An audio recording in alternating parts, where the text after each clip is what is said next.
What's up po mga kapatid, kumusta po kayo? So i-explain ko sa inyo yung mga awit 33 verse 18 to 19, ito yun. Ngunit binabantayan ng Panginoon ang mga may takot sa Kanya. Sila na nagtitiwala sa Kanyang pag-ibig. Sila ay ililigtas niya sa kamatayan at sa panahon ng tagutom, sila ay Kanyang inalalayan. So mga kapatid, may mga katanungan po dito kasi kapag sinabi mo na siya ay sila ay ililigtas sa kamatayan ng Panginoon. Sila ay iniligtas niya sa kamatayan.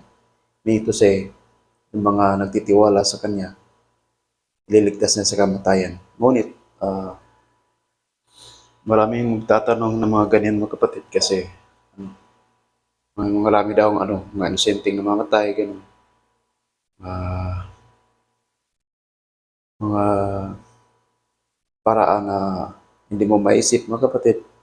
Pero yung basehan natin mga kapatid is ang ating Panginoong Hesus. Pwede ba eh, siya yung naging kapatid, yung basihan natin kasi namatay siya ngunit bumangon siya muli, di ba? Dahil nagtiwala siya sa Panginoon, sa ating Ama. At saka may dalawa namang klaseng kamatayan mga kapatid. Kasi una, yung kamatayan sa spiritual at sa katawan. Pero sinabi na yan ni Jesus na huwag kayong matakot sa mga tao na pumapatay sa katawan, ngunit hindi naman kayang patayin yung kaluluwa. So ayun, di ba? So may dalawang klaseng kamatayan mga kapatid. Yung kamatayan ng spiritual nating sitwasyon. So ganoon. So wala naman talagang uh, magtatagal sa mundong ito mga kapatid. Lahat ng dito nasa mundo natin, lahat ay temporaryo lang.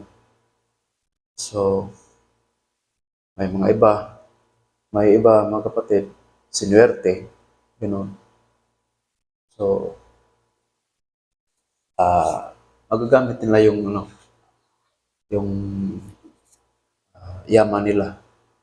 Pero sa atin mga kapatid, tiwala tayong lubos sa Panginoon kasi si Kristo yung ating basihan mga kapatid.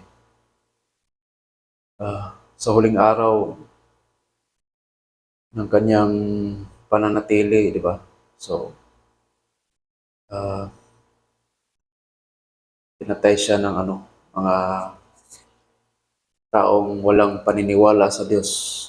Ngunit kalaunan ay nabuhay siyang muli. So, yun yung basihan natin mga kapatid na magtiwala tayo sa Panginoon at hindi tayo mamamatay. Hindi tayo mamamatay yung ating spiritual na pagkatao. Kasi may mga tao naman na buhay, ngunit patay naman sa espiritu, mga kapatid. Ganun nasa Biblia yun, di ba? So, ganun ang nangyayari. May dalawang kamatayan, espiritu, saka yung ating katawan. Eh, natural namang babalik ang katawan natin sa lupa. Nasa Biblia yan di ba? So, tiwala lang tayo mga kapatid sa kanya mga kautusan.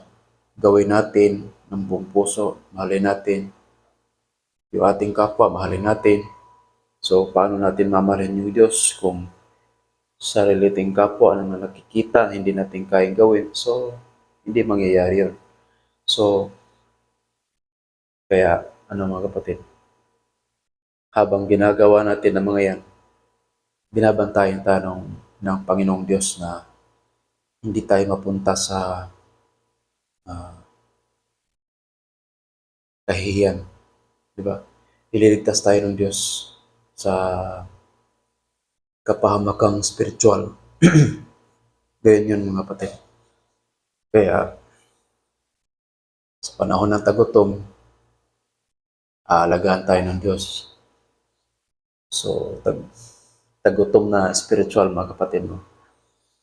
Sila kanyang nalalayan yung mga taong may mga takot sa Kanya at may mga pagtitiwala sa Kanya. So, ibigay natin yung ating pinaka-best, mga kapatid. Tsaka, hindi natin yan magagawa kung wala tayong determinasyon, kung wala tayong mga sacrifices. So, ingat tayo mga kapatid at sana may natutunan kayo sa video ko ito. God bless po sa inyong lahat. Bye-bye.